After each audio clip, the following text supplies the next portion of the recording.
Hello, and welcome to What is Modern Marketing? My name is Jennifer Jurgens, and I am the CEO and founder of One Bold Step. One Bold Step is a marketing agency that helps you build a marketing machine. Today, we're going to be talking about a modern marketing machine and what it takes for businesses to modernize their current sales and marketing processes. This webinar is intended for small to medium-sized business owners or executives that run a marketing department, because we are going to help you today understand what it takes to generate more leads and increase marketing ROI.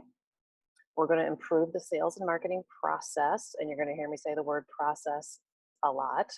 That's very important in modern marketing. And we're going to help you prove if marketing is working or not.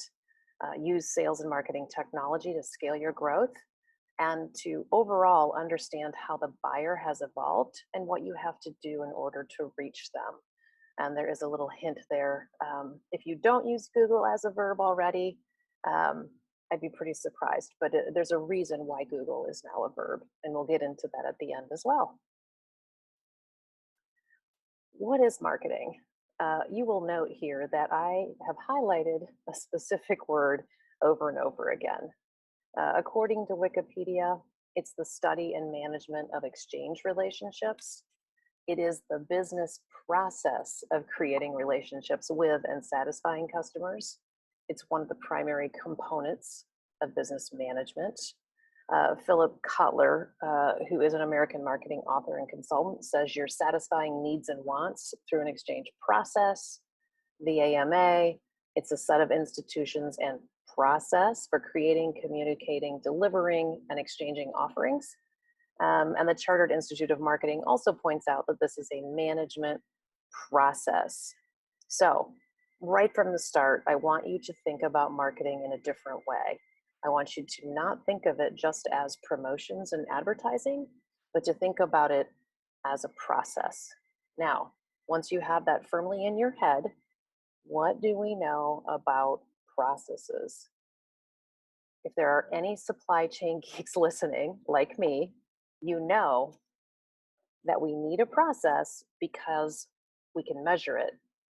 And according to one of my heroes, Peter Drucker, what gets measured gets improved. So my talk today, changing how you think about and how you manage your marketing because of this evolution and because of this process that everyone is on. Because the buyer has evolved, they're doing things differently to find you, right? Marketing has had to evolve to track that behavior. And because of that, marketing and technology have completely collided.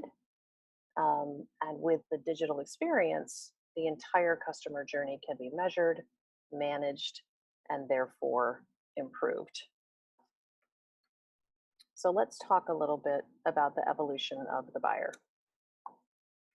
These are some stats that hurt just a little bit, but if you look at this chart, you'll see that it used to be that someone would be interested or have a certain motivation to buy something, and they would reach out to talk to you about it. Hey, I want this. I'm interested and I want this.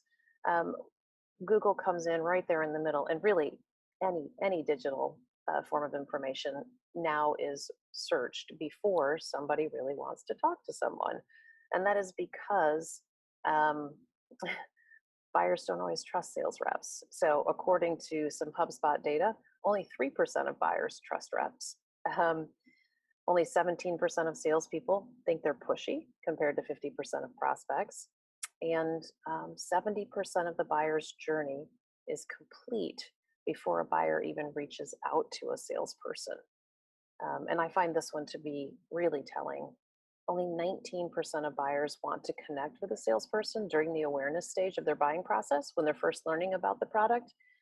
They want to feel like they found you, they educated themselves.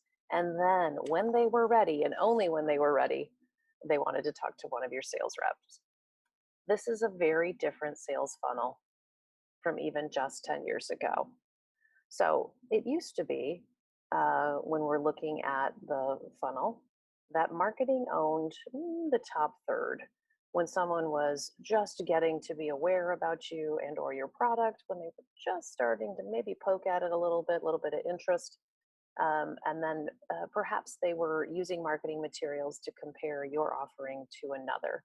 But the minute that they started to intend to actually purchase something, they were talking to sales. If you look at the funnel to the right of your screen, that has changed a lot. Old marketing, you looked for customers. New marketing, customers look for you.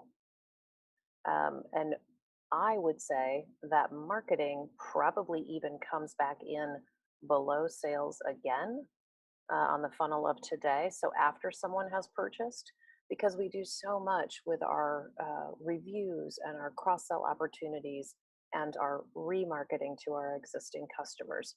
So what you see here is that the digital relationship, the digital communications, and even some of your traditional communications are largely owned by marketing, but the relationship is still owned by sales. So back to one of the supply chain principles that I live by, which is whomever can do the job the best should. Let's talk a little bit about why marketing is better suited to handle more of this conversation and more of the funnel than ever before.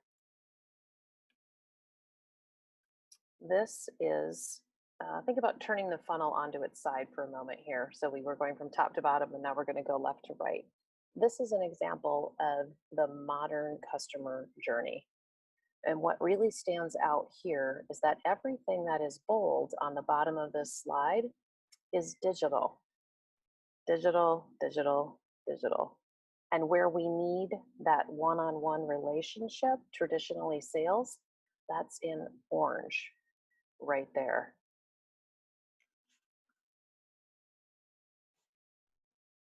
Marketing is now a digital profession. You market to digital audiences. So you need marketing people that understand people and technology. It used to be that marketers lived in the left half of that circle diagram. They were about brand, they were design, storytelling, content, they were creatives. And your technology people, I mean, I'm old enough to remember when IT managed the website, not marketing, but IT used to be software and hardware and systems and all of that. When you see this center area here, this overlap, those are the types of skills that new marketers have to have in order to manage this digital and new and evolved journey. Um, we combine the words. You might hear people say marketing operations, or you might hear them say MarTech. What MarTech does is it's the combination of these two former independent areas, because digital experience allows us to measure the process that people go through when they become interested in you, all the way through to when they purchase and or maybe purchase again or don't purchase. But all of this data and technology allows us to step by step measure everything that someone is going through on their way to becoming a new client of yours. In summary, think, you know, think about having a marketer who is not just right-brained, but also left-brained. It's very different than what it needs to be. And yes, I'm sorry, but you are going to need to invest in some software if you are going to have a modern marketing department. What does that look like? We call this a basic MarTech stack. Everybody knows the importance, hopefully, of having a solid CRM. We need to have one point where it doesn't matter who's talking to that person, be it your service department, your sales department, or your marketing department, that there is a single source of truth and what we call a 360 view of the customer. And that is typically inside of the CRM. Sitting on top of your customer relationship management solution is usually your CMS, which is content management. Think about how you manage your website, perhaps, and marketing automation. Marketing automation is the engine that allows marketing to talk to your prospects and to your customers and to track all of their behaviors and activity while perhaps only pushing that which is interesting to the salespeople into the CRM. On top of our marketing automation platform is where you see all of the different mediums and all of the different promotional vehicles that we use these days um, to actually reach out to people, gather their interest, keep them engaged. So, email and ad technology, Google Ads and others, social media management, search engine optimization, and even your inbound content and content strategies. Choosing systems to do these things, super easy, super easy. Okay, I lied. Um, this is actually the MarTech landscape from 2019, showing you just how many solutions are out there to help you uh, build and support your modern marketing department. Please don't get overwhelmed. I am going to break it down a little bit here. Before you buy any software, please stop. Too many times we see organizations that think if they buy a certain type of software, it's going to solve all of their problems. And the truth is, the software does help, but only if you use it in a way that gets you where you need to go. So before you simply buy something and think it's going to solve a problem, I really want you to go back and look at where is the company trying to go and how is marketing going to help them get there? How will marketing contribute to these overall goals? What percentage of revenue will marketing be responsible for driving to the business plan and to the bottom line? And set some clear KPIs and a cadence for holding people accountable and for measuring against those KPIs. If you aim at nothing, you will hit it. I can't stress this enough that if you just implement a system and you don't have any clear objectives and you don't have clear goals and you don't know how you're going to measure and you don't know what success looks like, you will not succeed. In addition to that, document your sales process. What does a lead even look like? And we like to split these up into even different levels of leads. So a marketing qualified lead might be someone who is interacting with your website or has stopped by and downloaded a case study, but they really aren't ready to talk to a salesperson. Define when they are ready to talk to a salesperson. Ask your sales team, when do you want to have this conversation? When are you ready to have the relationship? Sometimes salespeople will say, I want all the leads. But if marketing is doing its job and you are being found and you are educating people, sales will soon enough come back to marketing and say, whoa, whoa, whoa, that's too much. I really only want sales qualified people who have budget. They've identified a timeline to purchase within the next 90 days. And I know that I have 2 of the 3 key decision makers in order to get this deal done. Please don't send me leads until they look like that. Document all of that. Document how you're going to respond. Have salespeople commit to how many times they will try to connect with a lead before they can say that it's not qualified and hit the return to marketing button or whatever you have, so that marketing can pick them up again and keep going. It's funny. People sometimes think, okay, I've got a lead. I called them. They didn't buy. They're not qualified. I'd like to point out that most people do not get married on the first date, nor is your lead likely to purchase just because you picked up the phone one time. Marketing is going to take as many of these touches as they can digitally and automatically, but sales also has to commit to the 5 to 7 additional touches that they are going to make before they give it up. Once you have identified where you're going, why you're going there, how you're going to measure success, who's going to follow up with the leads, and how you're going to return leads back to marketing if they're not qualified, then and only then should you start looking at software solutions, because your process should drive the technology and not vice versa. It's time to get your sales and marketing teams into a room and start whiteboarding. What does a modern marketing department look like? This is so very different, and it has changed a lot over the past few years. Most modern marketing departments will have someone who is strategic and can sit at the C-suite level, a CMO, a VP, or a director, and they're in charge of that overall strategy. I love doing visuals with our clients where if the company is going here, how does marketing come right up underneath it and show that their 4 to 6 focus areas for the year are getting the company to their goals?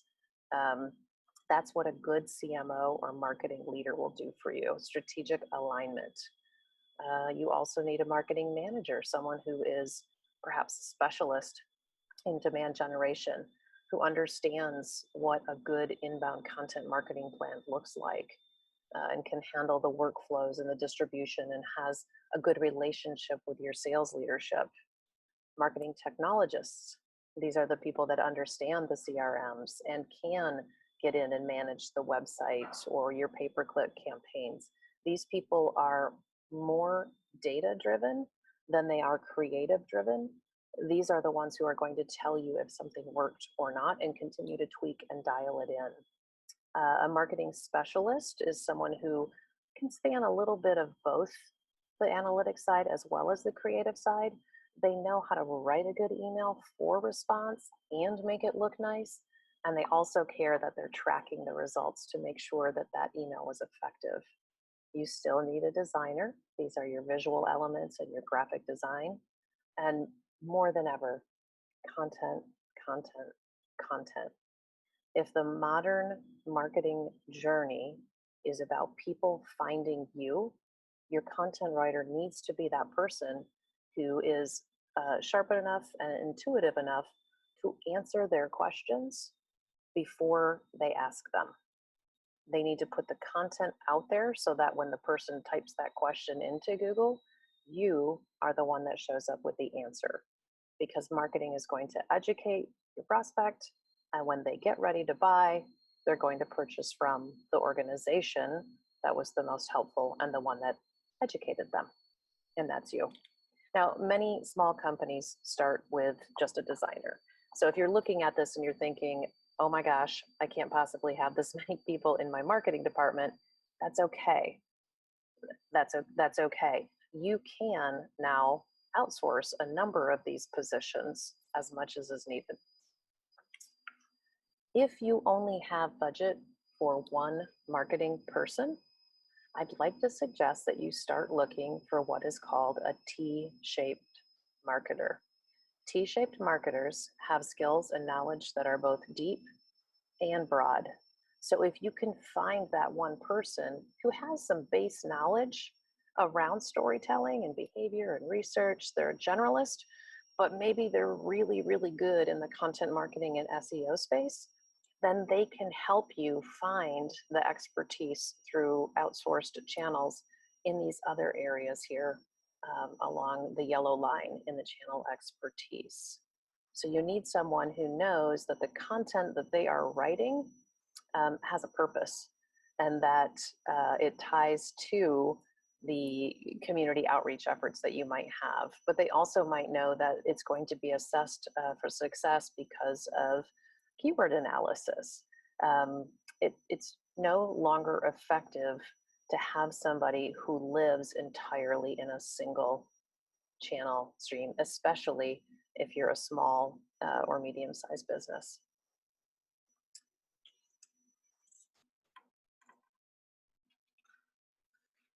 So that was a lot of information in a short amount of time, but let's sum it up here.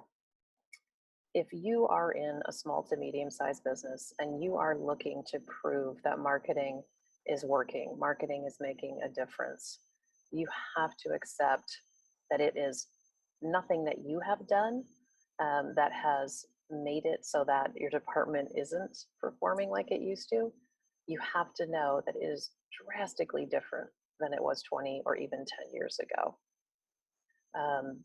I would also say that marketing should be in the relationship with your customer throughout the entire journey, not just way up at the beginning and out in the brand awareness zone, and not just way down at the bottom when we're talking about customer satisfaction and follow ups and reviews and surveys, but throughout the entire process, because the marketing technology is what is going to be tracking all of those behaviors and giving you this amazing insight and data into the process that everyone went through so that you can continue to tweak it and launch it again and measure it and tweak it and launch it again. So marketing is a process that needs to be measured so it can be managed and improved. Also, that sales and marketing share responsibility for revenue generation, and that you should hold them both accountable. And I do believe that marketing departments should have sales goals. And I think it helps too that the sales team understands that marketing also has some skin in the game. Marketing needs to hire data experts, technologists, and geeks, as well as creatives and designers and storytellers. And that is fairly new because marketing has to adapt quickly. Because just when we figure out one algorithm or one platform, another one comes out and markets change and things are disrupted. And we need to have people who are quick on their feet so that they can adapt and change too. And lastly, your sales and marketing process should always drive your software purchase decisions and never vice versa. Software by itself is never the answer. If you are interested in learning more about modern marketing, we're happy to do a free mini modern marketing department audit for you. All you have to do is go to oneboldstep.com/contact. We'll take a look at the systems that you currently have in place, the roles that you have in the department, maybe help you identify some of those gaps, and see if marketing is working on the right things and if they have the right goals to help your company succeed. Please feel free to follow us. We're on Facebook, LinkedIn, and Twitter. And you can always sign up for our blog or newsletter at oneboldstep.com. Thank you so much for joining me today. We look forward to hearing your questions, comments, and actually, if you disagree, we would love to hear that as well. Thank you so much.